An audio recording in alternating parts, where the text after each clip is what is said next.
Since the resources are space bound, resources chapters हमने पढ़ा था, रिसोर्सेज तो नेचुरल रिसोर्सेज हैं, दे आर स्पेस बाउंड, वो तो जहां नेचर ने रखे हैं वही हैं. No country can survive without international trade. In present times, modern times, जब इतना एडवांसमेंट हो चुका है, आज कोई कंट्री ये नहीं कह सकता आई एम सेल्फ सफिशिएंट, मेरे पास सब कुछ है, मुझे ना किसी से कुछ खरीदना है ना बेचना है. तो क्योंकि रिसोर्सेज तो जहां है वही है, कहाँ है वो हम प्रीवियस चैप्टर्स में पढ़ चुके हैं. एक्सपोर्ट, अब देखो ये बहुत इंपॉर्टेंट पैराग्राफ है, इसको समझना. Export and import are components of trade, parts of trade. Trade में क्या क्या होता है? आइदर गुड्स आर एक्सपोर्टेड और इंपोर्टेड. तो export and import are two parts of trade. फिर हम समझेंगे what is balance of trade.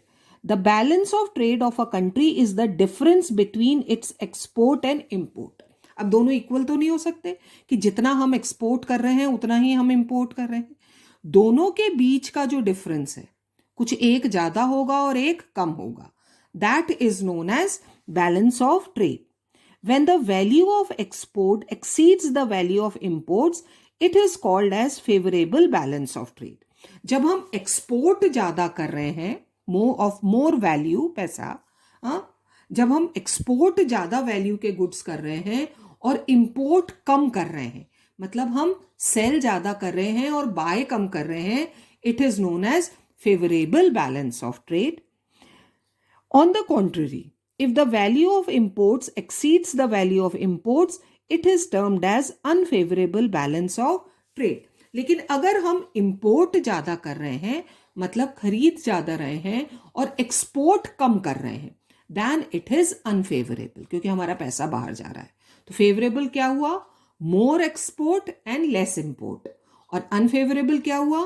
More import and less export. तो balance of trade, difference between import and export, it can be favourable और unfavourable. ये तो हर country का अलग अलग होता है.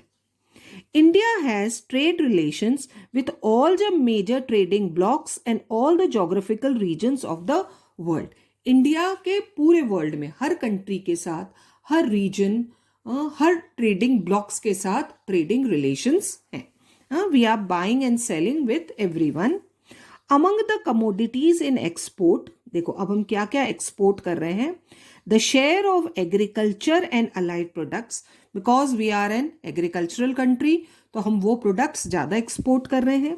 Agriculture and allied products, base metals, gems and jewelry, chemicals and related products. ये सारी चीजें हम एक्सपोर्ट कर रहे हैं. बच्चों, अगर आपकी बुक में परसेंटेजेस दे रखी हैं तो उन्हें काट दो. They are now no more useful, तो उन्हें काट दो, वो तो चेंज होता रहता है, तो बहुत पुराना डेटा है. We are talking about present times. तो we are only going to learn about the products that are we exporting और इंपोर्टिंग. तो हम क्या क्या एक्सपोर्ट कर रहे हैं? Agriculture and allied products, base metal, gems and jewellery, chemicals and related products. These are the things that are we exporting. The commodities imported, अब हम खरीद क्या रहे हैं? What are we buying? To India include petroleum, crude and products, crude oil हम खरीद रहे हैं. जेम्स एंड ज्वेलरी ऑल्सो, अलग अलग होता है देखो ये सब भी, various types of gems and jewellery.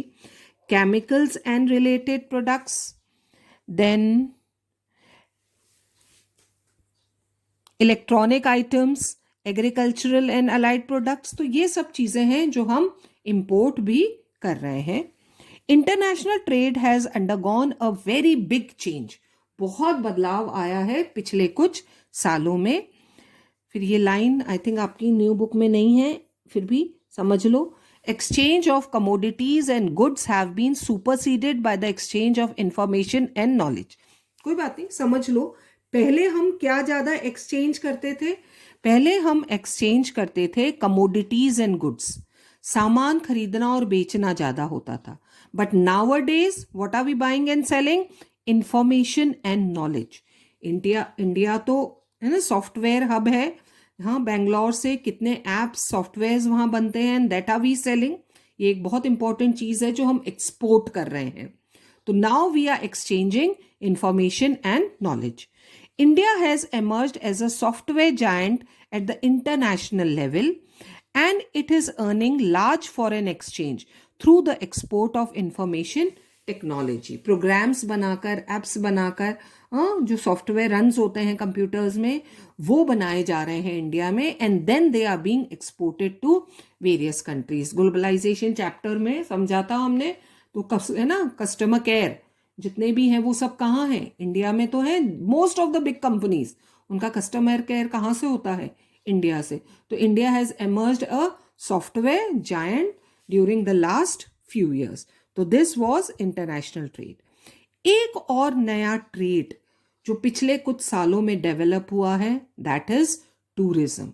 और इंडिया तो एक बहुत बड़ा कंट्री है. हाँ, हिस्टोरिकल साइट्स हैं, उसके बाद जोग्राफिकल साइट्स हैं. We have Himalayas where we have ice, we have desert. हाँ, हर तरह का एरिया इंडिया के पास है. Geographical feature, mountains and hills and sea, सब कुछ है हमारे पास. तो टूरिज्म हब भी है इंडिया. तो now it has become a trade. भाई, टूरिज्म से भी तो कितनी इनकम होती है, कितने लोगों की लाइफ चलती है, अर्निंग हो रही है टूरिज्म से. तो nowadays it is also considered as a trade. Tourism in India has grown substantially over the last 3 decades. ये डिटेल सारा काट दो, ये सब नहीं है बाकी उसमें. देन वी विल स्टडी, हाँ, ये 15 यहाँ तक काट दो, यहाँ से फॉरेन से लेकर और 15 तक. More than 15 million people. How many people, children? More than 15 million people are directly engaged in the tourism industry. हाँ, उनके घर सिर्फ किससे चलते हैं? टूरिज्म से. Tourism also promotes national integration. वो हमारी कंट्री को ज्वाइन करके रखता है, जोड़ के रखता है. Provide support to local handicrafts. When you go to visit various tourist places, आप साउथ जाते हो, ईस्ट जाते हो या नॉर्थ में जाते हो, you prefer to buy special things that are being made there. They are local handicrafts. उसको बहुत डेवलप होता है. And cultural pursuits, music, dance, paintings, ये सब हम सीखते हैं वहाँ की. It also helps in the development of international understanding about our culture and heritage. You all know, हमारी सिटी खुद एक कल्चरल सिटी है, where the tourists from all over the world come to visit. So इससे न सिर्फ national level पर development होता है, बट हमारे कल्चर को दूसरी कंट्रीज में जाने में भी हेल्प मिलती है with the help of tourism. People are coming from various countries to visit our country.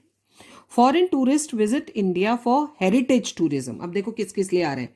सबसे पहले तो for heritage, हमारी heritage को देखने. old temples हैं, heritage sites हैं, they come to visit those. Then eco-tourism. As I said, all the types of physical features are present in India. वो उसके लिए आते हैं. स्नो स्पोर्ट्स हैं, हिमालयाज में, डेजर्ट में है, ओशंस में है. तो इन सब के लिए this is eco tourism. Adventure, वही एडवेंचर स्पोर्ट्स के लिए. Cultural, to learn our music, dance. इतनी rich cultural heritage we have in India, so they come to India to learn that. Medical tourism, ये एक नया फीचर है. India में medical facilities are comparatively cheaper than other countries, और हमारे यहाँ के डॉक्टर्स बहुत डेडिकेटेड भी हैं. So medical tourism and of course business tourism. तो इन सब चीजों के लिए tourist visit India. There is a vast potential for development of tourism in all parts of the country. Her state, her area, her territory कुछ ना कुछ potential. इतने सारे टूरिज्म पढ़े ना ऊपर हमने, तो ये हर स्टेट, हर रीजन में कोई ना कोई कैपेसिटी है to develop any one sort of tourism. Efforts are being made to promote different types of tourism for this upcoming, developing, धीरे धीरे बढ़ रहा है. Tourism is becoming an industry. See, more than 15 million people are earning their livelihood through this industry. कितने सारे tourist guides हैं, tour operators हैं, local handicrafts जो बनाते हैं, जिन्होंने गेस्ट हाउसेस खोल रखे हैं, कितना कुछ है जो इस इंडस्ट्री से जुड़ा हुआ है. So many people are earning their livelihood. So it is also considered as upcoming industry. So this was Lifelines of Indian Economy. With this lesson, we finished our geography textbook. So now we have completed civics, we have completed economics, and now we have completed geography. Only one chapter, that is history. Nationalism in India is left. That we will begin when you people will start coming to school. वो हम तब start करेंगे. Till then, keep reading.